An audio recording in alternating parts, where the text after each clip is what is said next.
Call 911 now, she's turning blue. The platinum credit card slips from Landon Maxwell's trembling fingers as he watches his 4-year-old daughter Sophie collapse on the marble floor of the luxury hotel lobby. Her tiny body convulses, the teddy bear she clutches falling beside her as foam bubbles from her lips. Kara Watson drops her cleaning cart and sprints across the pristine floor, her worn sneakers squeaking against the polished surface. Hotel guests scatter like startled birds, their designer shoes clicking as they retreat to safe distances. The rich smell of expensive cologne mixes with the sharp scent of disinfectant as Kara slides to her knees beside the child. "Step back," she commands, her voice cutting through the chaos. Her calloused hands check Sophie's pulse while Landon stands frozen, his $1,000 suit wrinkled with panic. The hotel manager rushes forward, his face pale as death. "Ma'am, you need to wait for professionals. She doesn't have time." Kara's fingers work swiftly, clearing Sophie's airway. The little girl's skin turns ashen, her lips a frightening shade of blue that sends ice through Landon's veins. Around them, cell phones flash as guests record the drama unfolding. "Welcome to my channel, kindly let me know what the time is in your country right now." What happens when a billionaire's world collides with a maid's compassion will leave you questioning your own values. Kara tilts Sophie's head back, her movements precise despite her shaking hands. She learned CPR 3 years ago when her own daughter nearly drowned, but never imagined using it on a stranger's child. The hotel's crystal chandeliers cast dancing shadows as she begins chest compressions, counting under her breath. 1, 2, 3. Landon watches this woman in a stained uniform fight for his daughter's life while he stands helpless. His billions mean nothing in this moment. His power, his influence, his empire, all worthless. Only Kara's knowledge matters now. Sophie's eyes flutter open with a gasp that echoes through the silent lobby. Color floods back into her cheeks as she coughs, then begins to cry, the most beautiful sound Landon has ever heard. Kara cradles the child gently, whispering soothing words while checking her breathing. "You're okay, baby girl. You're okay now." The paramedics arrive in a rush of uniforms and equipment, but Sophie is already sitting up, reaching for her teddy bear. They load her onto a stretcher for the hospital, Landon climbing into the ambulance without a backward glance. But in the hotel lobby, something shifts. The manager adjusts his tie and turns to Kara with cold eyes. "You're fired. Effective immediately." What price will Kara pay for saving a life that wasn't hers to save? "Security, escort this woman from the property." Kara's hands tremble as she stares at the pink slip thrust into her palm. The hotel manager's words echo in the marble lobby while guests whisper behind manicured fingers. Her cleaning cart sits abandoned where she left it, supplies scattered across the floor like evidence of a crime. "I saved that little girl's life," she whispers, but her voice gets lost in the shuffle of expensive shoes and rustling designer bags. "You overstepped your boundaries," the manager snaps, his face flushed with authority. "Liability issues. Insurance claims. You had no right to touch a guest's child." The security guard's hand hovers near Kara's elbow, ready to escort her out like a criminal.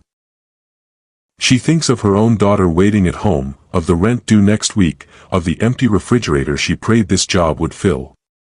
3 years of perfect attendance, of scrubbing toilets and changing sheets for guests who never saw her face, gone in one moment of human decency. "Please," she tries again, her voice breaking. "I need this job. Should have thought of that before playing doctor." The elevator doors close on her old life with a soft ding. Kara rides down to the service level where she clocked in that morning, believing today would be like any other. Her locker holds only a spare uniform and a photo of her daughter taped inside the metal door, 4-year-old Amara with gap-toothed smile and cornrow braids. In the parking garage, Kara sits in her 15-year-old Honda, the engine coughing like an old man's lungs. The luxury cars around her gleam under fluorescent lights. BMWs, Mercedes, a red Ferrari that costs more than she makes in 5 years. She pulls out her phone to call her sister. Jasmine, I lost my job. What happened? I did the right thing. The silence stretches between them, filled with unspoken understanding. Doing the right thing has never paid their bills or put food on their tables. Kara's eyes burn with unshed tears as she starts the car, the radio crackling with static. She drives through neighborhoods that shift from marble mansions to chain-link fences, from manicured lawns to cracked sidewalks. Each mile takes her further from the world she cleaned but never belonged to, closer to the reality she can't escape. At home, Amara runs to the door with arms wide open. Mama! Did you bring me anything? Kara kneels to hug her daughter, breathing in the smell of strawberry shampoo and childhood innocence. How can she explain that saving someone else's child cost them everything? But as she holds Amara close, Kara doesn't know that across town, Landon Maxwell sits in a hospital chair watching his daughter sleep, haunted by one question: what happened to the woman who saved Sophie's life? Sir, your daughter is asking for the nice lady. Landon looks up from his phone where stock prices flash in green and red, the numbers meaningless compared to Sophie's steady breathing. She lies small and fragile against white hospital sheets, her teddy bear tucked under one arm. What nice lady, he asks, though his chest tightens with knowledge. The one who helped her in the hotel. She keeps asking if the lady is okay. Landon sets down his phone. In 36 hours, he's managed to forget the woman's face but not her hands, steady, sure, fighting for his daughter's life while he stood frozen. He built an empire by remembering details, yet he can't recall her name tag or the sound of her voice. Daddy, is the angel lady coming to visit? Sophie's voice is soft as cotton, her eyes wide with hope. She's not an angel, sweetheart. Just a hotel worker. She saved me like angels do. The words hit him like a physical blow. Hotel worker. The phrase tastes bitter in his mouth now, loaded with assumptions he never questioned. He thinks of his employees. Hundreds of faces that blur together in quarterly reports and profit margins. When did people become numbers? His assistant Marcus enters with coffee and updates about the merger, but Landon waves him away. Sophie drifts back to sleep, her breathing peaceful, and Landon finds himself staring out the window at the city below. Somewhere in those lights lives a woman who gave everything to save his child, asking for nothing in return. His phone buzzes with a text from his ex-wife. Heard about Sophie. Flying in tomorrow. Another message from his attorney about the custody hearing next month. Another from his publicist about damage control for the hotel incident. Everyone wants something from him: money, access, power. Everyone except the woman who mattered most. Landon calls the hotel from Sophie's bedside. This is Landon Maxwell. I need information about the employee who assisted my daughter yesterday. Mr. Maxwell, I'm afraid that employee is no longer with us. What do you mean? She was terminated for policy violations. Liability concerns, you understand. The phone slips in Landon's grip. Policy violations. Liability concerns. Corporate speak for destroying someone's life because she cared enough to act. What's her name? I'm sorry, sir. I can't release employee information. Landon ends the call and stares at his reflection in the dark window. He owns 12 hotels, 3 office buildings, and half the real estate in downtown Los Angeles. He can buy anything, control anyone, influence decisions that affect thousands of lives. But he can't find one woman who saved his daughter. Sophie stirs in her sleep, reaching for something that isn't there. How do you repay someone you can't find for saving everything you love? The eviction notice flutters in the evening breeze, taped to Kara's apartment door like a death sentence written in legal jargon. 30 days. The words blur as tears she's been holding back finally break free. Mama, why are you crying? Amara stands in the doorway wearing pajamas decorated with cartoon princesses, her teddy bear, a smaller, cheaper version of the one Sophie clutched, pressed against her chest.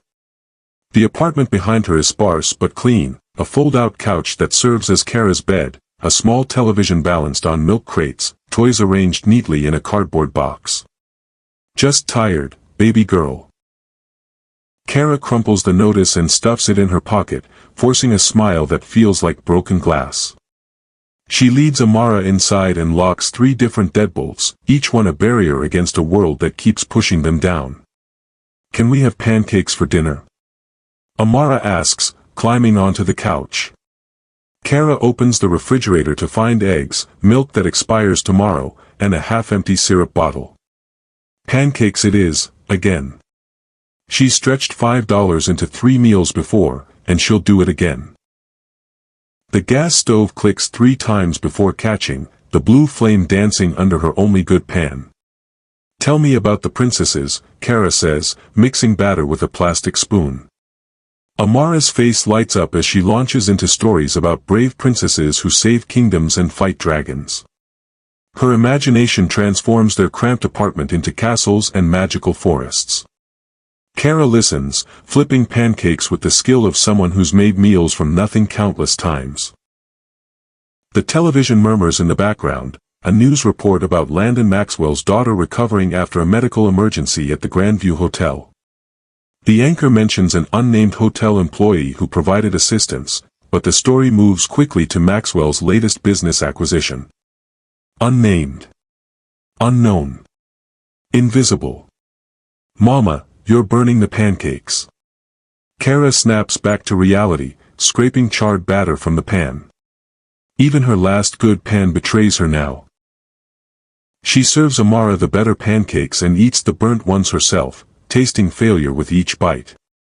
After dinner, they sit on the couch reading library books until Amara falls asleep against Kara's shoulder. The weight of her daughter's trust settles heavier than the eviction notice in her pocket. 4 years old and already learning that love tastes like burnt pancakes and sounds like empty promises. Kara carries Amara to the bedroom they share, tucking her under covers that smell like discount detergent. In the bathroom mirror, she stares at her reflection, 28 years old but looking older, wearing exhaustion like a second skin. Her phone buzzes with a text from Jasmine, any luck with job hunting? Kara types and deletes responses, each one harder to send than the last. Who wants to hire a maid fired for saving a life? Who believes in second chances for women like her? She turns off the lights and lies on the couch, listening to sirens wail through thin walls and Amara's peaceful breathing from the next room. What happens when doing the right thing costs everything you have left to lose? Kara Watson. The voice makes her drop the stack of applications she's clutching as she exits another hotel that won't hire her. A man in an expensive gray suit stands beside a black Mercedes, his presence commanding attention from passing pedestrians. Who's asking? My name is Marcus Chen. I represent someone who owes you a debt. Kara's heart pounds against her ribs. 3 days of job hunting have left her hollow, each rejection another nail in her coffin of hope. This stranger's words sound too good to be true, which means they probably are. I don't know what you're talking about. Marcus opens the car door. Please. 5 minutes of your time. That's all I'm asking. The Mercedes smells like leather and money, a scent so foreign it makes Kara dizzy. Marcus drives through traffic with practiced ease while she clutches her purse, suspicious of kindness she hasn't earned. Where are we going? To meet someone who's been looking for you. They pull up to Ashcroft Holdings, a glass tower that scrapes the sky with corporate ambition. Kara has cleaned buildings like this before, at night, when the important people go home to their important lives. She's never entered through the front lobby as a guest. The elevator climbs 40 floors without stopping, numbers flashing like a countdown to something she can't imagine. Marcus leads her down hallways lined with artwork that costs more than most people's homes. He's waiting inside. The office door opens to reveal floor-to-ceiling windows overlooking the city.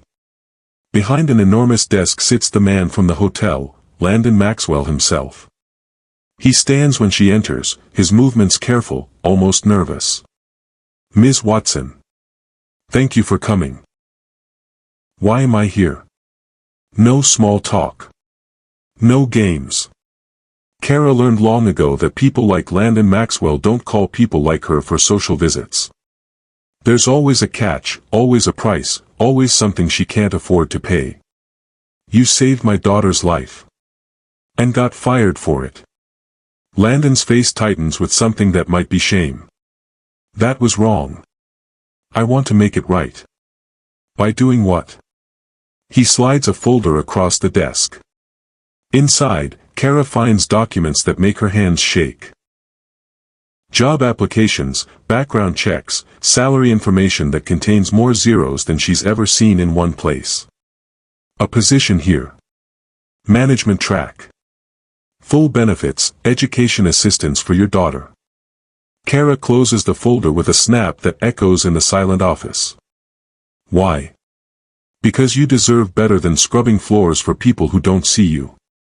The words sting because they're true. For years, she's been invisible. A ghost in uniform who cleans up other people's messes and disappears before they notice. But charity wrapped in pretty paper still smells like pity. I don't need your guilt money. This isn't about guilt. This is about recognizing talent that's been wasted. Kara stands to leave, pride burning in her chest like swallowed fire. At the door, she turns back. Your daughter asked about me. Every day since the hospital. The admission hangs between them, heavy with possibility and danger. Kara thinks of Amara sleeping on a couch, of eviction notices and burnt pancakes, of dreams she's been too tired to remember. I'll think about it. But as the elevator carries her back to street level, one question follows her home. What happens when the person who saved you wants to save you back? Mama, the lights won't turn on. Kara's heart sinks as she flips the switch again, knowing what Amara's innocent voice confirms. The electricity company kept their promise. Past due notices become reality at exactly 5:47 p.m. on a Tuesday. Darkness swallows their apartment while Kara fumbles for candles she bought last month when she saw this moment coming. We're camping inside tonight, baby girl. The lie tastes bitter but sounds better than admitting failure. Kara lights 3 vanilla candles, their weak glow turning familiar furniture into strange shadows.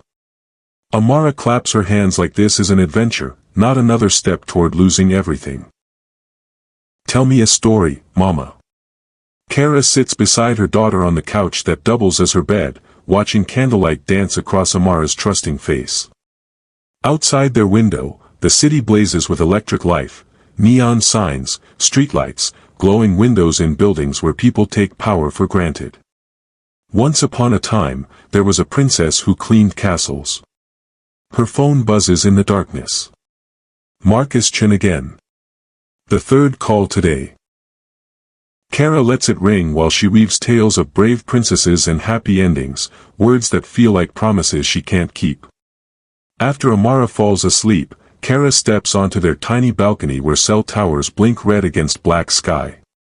The job offer sits heavy in her mind, salvation wrapped in conditions she doesn't understand yet.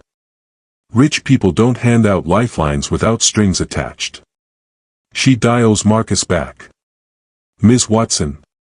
Thank you for calling. The position. What would I actually be doing? Community outreach.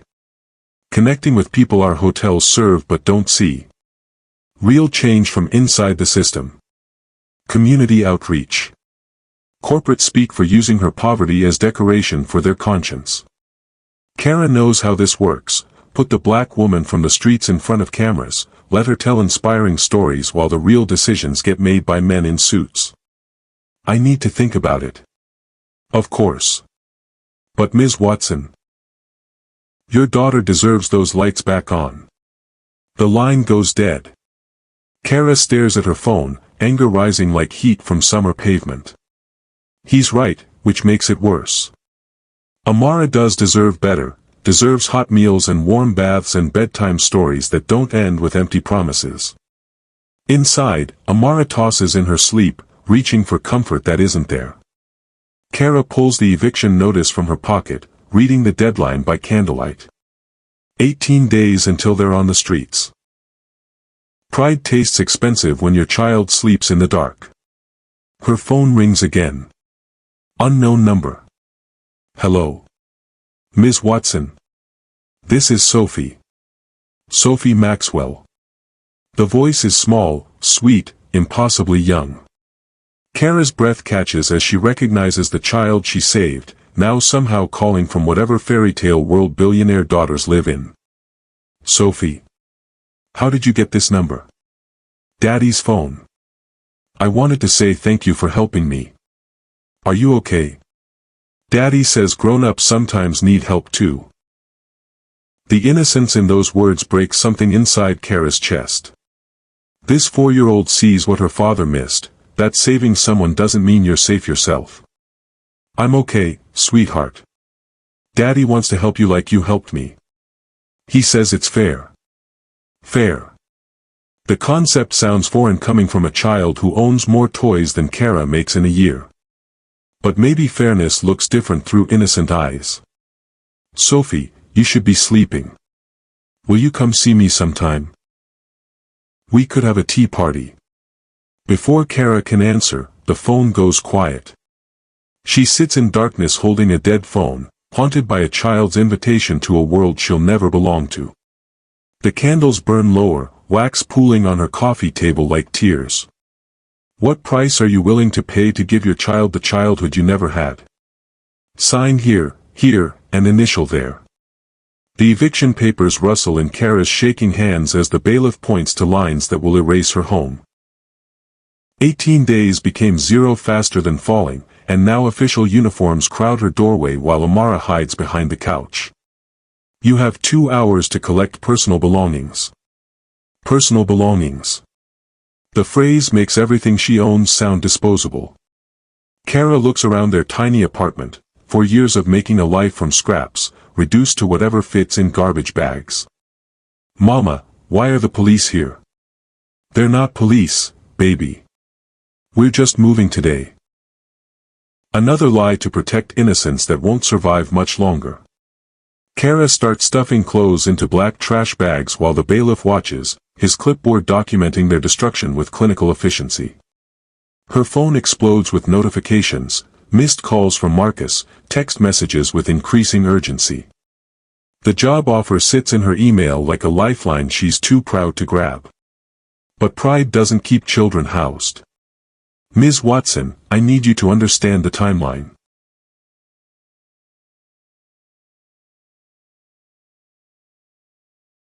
The bailiff's voice cuts through her panic. 2 hours to dismantle a life, nowhere to go, no family close enough to help. Jasmine lives 3 states away with 2 kids of her own and a husband who barely tolerates visitors. Amara clutches her teddy bear, watching strange men invade their safe space. Her 4-year-old mind can't process homelessness, but she feels the fear radiating from her mother like heat from a fire. Where will we sleep tonight? The question hangs in the air like smoke. Kara doesn't have an answer that won't terrify them both. She thinks of shelter waiting lists, of sleeping in her car with a child, of systems designed to separate mothers from daughters when everything falls apart. We'll figure it out, sweetheart. The bailiff checks his watch. 1 hour left. Kara's hands move faster, cramming their existence into containers meant for garbage. Photo albums, Amara's drawings, the stuffed elephant her daughter got for her first birthday. Pieces of love that don't fit in regulation bags. Her phone rings. Marcus again. Ms. Watson, please.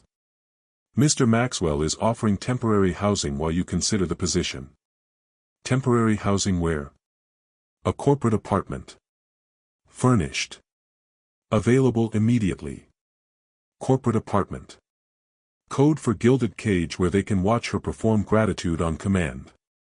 But Amara needs a roof, needs heat, needs the childhood stability that poverty keeps stealing. One condition. I meet with him today. Face to face. I have questions. Of course. I'll send a car. Kara hangs up and looks at her daughter, who's organizing her toy collection with heartbreaking precision. Each doll placed carefully in a box, each book stacked with care, a 4-year-old trying to control chaos through order. Pack your favorite things, Amara. We're going on an adventure. A real adventure. With castles. Something like that. The black sedan arrives as the bailiff locks their empty apartment behind them. Kara buckles Amara into leather seats that smell like money while their trash bags fill the trunk like evidence of failure. Through tinted windows, she watches their neighborhood disappear, chain-link fences giving way to manicured lawns, broken sidewalks becoming smooth asphalt. Each mile takes them further from the world she knows into territory that feels like enemy lines. Mama, are we rich now? The question cuts deeper than any eviction notice. Kara holds her daughter's hand as the city transforms around them, knowing that some adventures lead to places you can never come back from.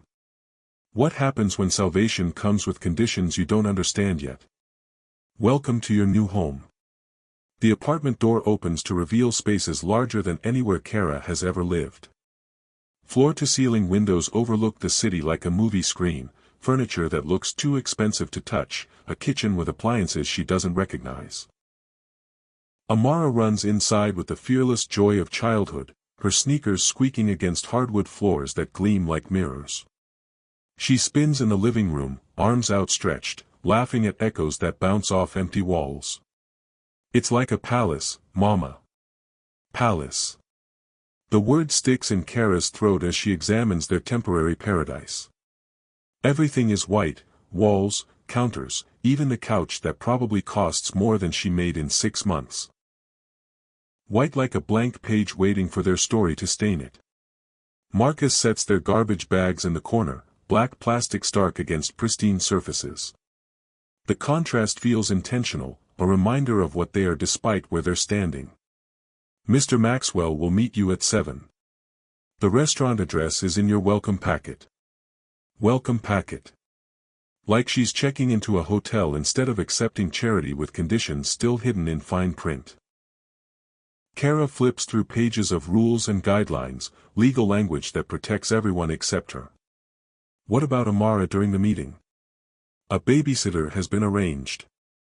Ms. Jenkins comes highly recommended. Arranged. Recommended. Words that remove choice while pretending to offer it. Kara nods because refusing means returning to streets that don't care about 4-year-olds who need bedtime stories. After Marcus leaves, Kara explores rooms that feel like stage sets. The refrigerator holds fresh groceries, milk that won't expire tomorrow, bread without mold, fruit that doesn't come from discount bins. Amara discovers a bedroom with twin beds and toys still in packages. Can I open them, Mama? Of course, baby girl. Watching Amara unwrap new dolls breaks something inside Kara's chest. Her daughter's joy should feel pure, but every gift comes weighted with obligation. Someone paid for this happiness, and payment always comes due. The babysitter arrives at 6, a grandmotherly woman with kind eyes and references from families whose names Kara recognizes from magazine covers. Ms. Jenkins settles in with Amara like they're old friends, producing coloring books and promising hot chocolate before bed. Take your time, dear. She'll be safe with me. Safe. The word follows Kara as she changes into her best dress, a black number from Target that looks cheaper under expensive lights. She studies herself in the bathroom mirror, recognizing the woman staring back but not the world she's standing in.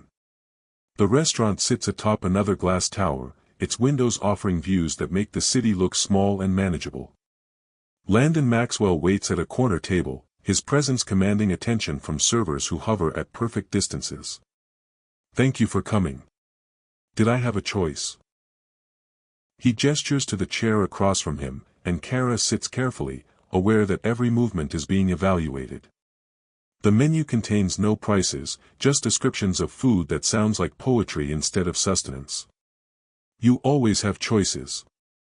I want to make sure you understand that. Like the choice to live in your apartment while considering your job. Like the choice to walk away right now if this doesn't feel right. His honesty surprises her. Kara expected corporate manipulation, not acknowledgement of the power imbalance between them. She orders salmon she's never tasted while he chooses wine that probably costs more than her old monthly rent. Tell me about the position. Really tell me. We have 43 hotels across 12 states. Most employ people like you, single mothers, immigrants, people working multiple jobs to survive. But we make decisions about their lives from boardrooms they'll never see. And you want me to change that? I want you to help me understand what we're missing. The food arrives beautifully plated, each bite revealing flavors she didn't know existed. Around them, conversations flow in the coded language of wealth, stock options and vacation homes, children at private schools and summers in Europe. Why me? Really? Landon sets down his wine glass, meeting her eyes directly. Because you saw my daughter as a human being, not a photo opportunity. Because you acted when action mattered. Because you know what it costs to survive in systems designed to keep you down. The words ring true, but truth often hides the deepest traps. Kara thinks of Amara playing with toys that appeared like magic, sleeping in beds they don't own, trusting her mother to navigate waters that could drown them both. What happens if I say no? The apartment is yours for 60 days regardless. Enough time to find something else. And if I say yes? Everything changes. But as Kara looks out at the city spreading below them like a circuit board of lights and dreams, she realizes everything has already changed. The question now is whether she'll control that change or let it control her. What price are you willing to pay to rewrite the rules of the game? Ms. Watson, the board meeting starts in 5 minutes. Kara adjusts her new blazer, navy blue with sharp lines that make her feel like she's wearing someone else's confidence. 3 weeks of corporate training hasn't prepared her for this moment, walking into a boardroom where decisions about thousands of lives get made over coffee and Danish pastries. The elevator climbs to floors she used to clean at midnight, when the important people went home to their important lives. Now she rides up at 9 a.m., carrying files and proposals that could change everything or nothing, depending on how well she performs. Remember, you're here to represent voices they've never heard. Marcus's words echo as the doors open to reveal mahogany and marble, windows that turn the city into abstract art. 12 men in identical suits turn toward her, their smiles polite but measuring. She recognizes the look, the same expression hotel guests wore when she emptied their trash cans. Gentlemen, meet our new Director of Community Engagement, Ms. Kara Watson. Landon's introduction carries weight, but Kara feels the resistance in the room like static electricity. These men built their empire on the backs of women like her, and now one sits at their table asking uncomfortable questions. Ms. Watson has prepared a presentation on employee satisfaction across our hotel network. The lights dim as her PowerPoint appears on the wall, statistics she gathered by talking to maids and dishwashers, security guards, and maintenance workers. People who became invisible the moment they clocked in. Turnover in housekeeping exceeds 60% annually. Exit interviews reveal 3 primary concerns: inadequate wages, no healthcare benefits, and lack of advancement opportunities. The numbers tell stories she knows by heart: single mothers choosing between rent and medicine, fathers working 16-hour days to pay for children they never see, families one emergency away from homelessness. What's your point, Ms. Watson? The voice belongs to Richard Sterling, whose family owns hotels across 3 continents. His tone carries the dismissal she expected. My point is that loyal employees create loyal customers. When staff turnover every 8 months, service quality suffers. Guest satisfaction scores reflect that decline. She clicks to the next slide: customer reviews that mention dirty rooms, surly service, the feeling that no one cares about their experience. The correlation between employee satisfaction and guest reviews draws a clear line that even accountants can follow. You're suggesting we increase wages and benefits based on anecdotal evidence? I'm suggesting we treat people like humans instead of replaceable parts. The silence stretches until Landon clears his throat. What are you proposing specifically? Kara's hands steady as she presents the plan she's crafted over sleepless nights. Healthcare coverage, childcare assistance, education partnerships, promotion tracks that reward loyalty over connections. Each point represents dreams she's watched die in break rooms and parking lots. The initial investment would be substantial, Sterling interjects. Shareholders won't approve reduced profits for social experiments. Reduced profits short-term. Increased profits long-term when we're not constantly hiring and training new staff. Or we could simply hire from a larger pool. Plenty of desperate people willing to work for current wages. The words hit like physical blows. Desperate people. Like her, like Amara, like everyone who cleans these towers while dreaming of something better. Mr. Sterling, those desperate people are your customers too. The woman cleaning rooms at your hotel might book a family vacation once a year. The security guard saving for his daughter's wedding might choose your restaurant for the reception. When you treat employees like trash, you lose customers you didn't know you had. Sterling's face reddens, but other board members lean forward with interest. She's speaking their language now: money, market share, competitive advantage. The proposal merits consideration, says another member. But implementation would need careful monitoring. I'll personally oversee the pilot program, Kara offers. 3 hotels, 6 months, measurable results. The vote divides evenly until Landon casts the deciding ballot. Motion approved. Ms. Watson, you have 6 months to prove employee satisfaction drives profitability. After the meeting, Kara stands alone in the boardroom, looking out at the city where Amara waits in their temporary palace. 6 months to change a system built on exploitation, to prove that caring about people makes business sense.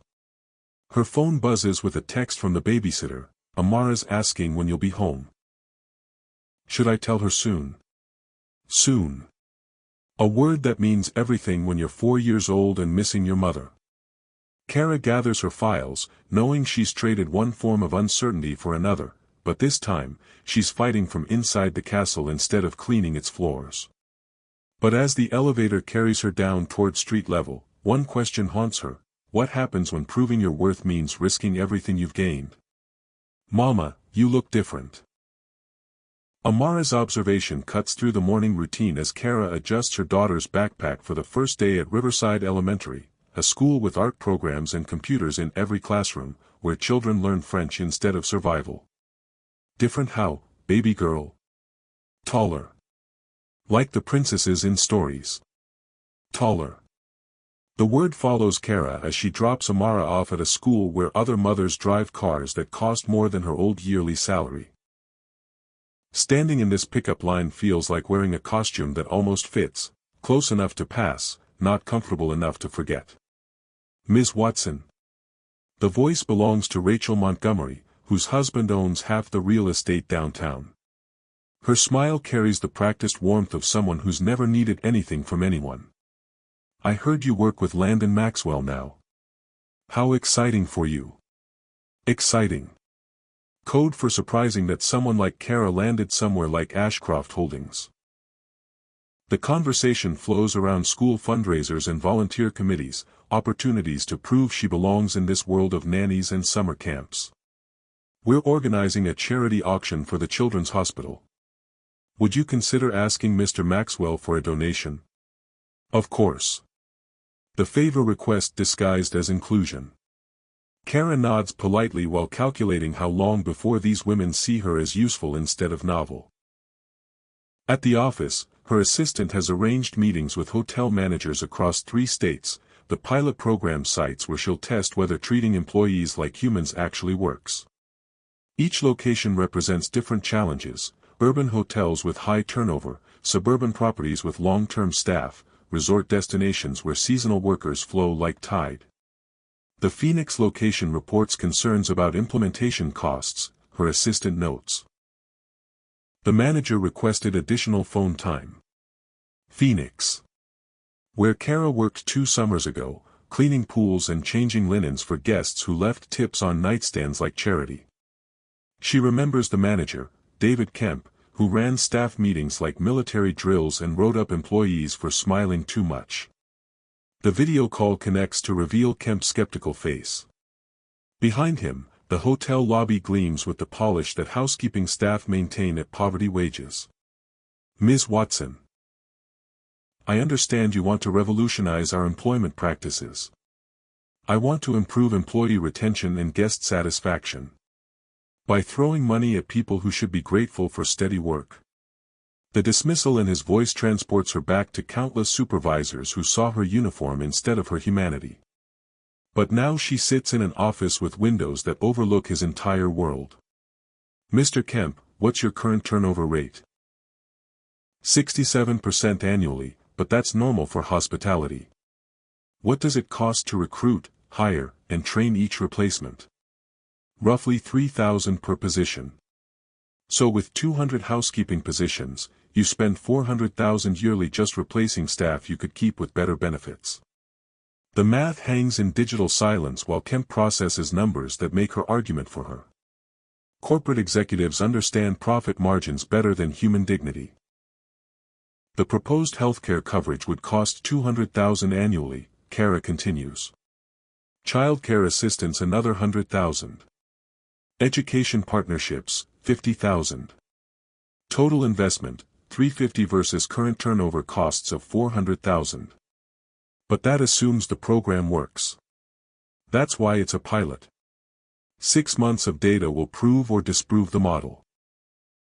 After the call ends, Kara stares out her window at the city where Amara learns algebra instead of how to stretch $5 into 3 meals. The weight of responsibility sits heavy, not just for her own family, but for thousands of families whose futures depend on whether rich men believe poor women deserve better. Her phone rings. The caller ID makes her heart race. Riverside Elementary. Ms. Watson. This is Principal Davis. Amara is fine, but there's been an incident. Incident. The word that every working mother fears, the crisis that reveals how fragile their carefully constructed balance really is. What kind of incident? Another child made comments about Amara's previous living situation. She became upset and locked herself in the bathroom. The previous living situation. Code for the apartment that got repossessed, the move to corporate housing, the life transition that 4-year-olds can't hide behind professional clothes and careful words. I'll be right there. Kara races through traffic that seems designed to test her patience, past buildings where she once worked night shifts to afford Amara's daycare. At school, she finds her daughter sitting in the principal's office, tear-streaked and small. Mama. Amara runs into arms that smell like expensive perfume instead of bleach and exhaustion. The hug carries all the confusion of a child navigating worlds that don't make sense together. Tell me what happened, sweetheart. Logan said his mommy saw us moving out of garbage bags. He said we were poor people pretending to be rich. Poor people pretending to be rich. The truth wrapped in cruelty that cuts deeper because it's accurate. Kara holds her daughter tighter, feeling the weight of every choice that brought them here. What did you tell him? That my mama saves people. That rich doesn't mean good. Pride and heartbreak war in Kara's chest. 4 years old and already understanding the complexities that adults spend lifetimes denying. But understanding costs innocence that can never be recovered. You're right, baby girl. Rich doesn't mean good. But poor doesn't mean bad either. No, sweetheart. Poor doesn't mean bad either. They drive home through neighborhoods that shift from privilege to poverty, past schools where other children learn different lessons about worth and survival. In their temporary palace, Amara plays with toys that appeared like magic while Kara prepares dinner in a kitchen designed for people who don't count grocery receipts. But as they eat at a table bigger than their old living room, surrounded by windows that frame the city like a picture, Kara realizes something fundamental has shifted. They're not poor anymore, but they're not rich either. They exist in the space between worlds, translating languages that never quite mean the same thing. The question now isn't whether they belong here. The question is whether here is where they want to stay, and what price they're willing to pay to find out. What happens when the life you've built starts building you back, and you're not sure you recognize the person in the mirror? Don't miss the next chapter of this transformative journey. Subscribe and turn on notifications to follow Kara and Amara as they navigate the complex world between poverty and privilege.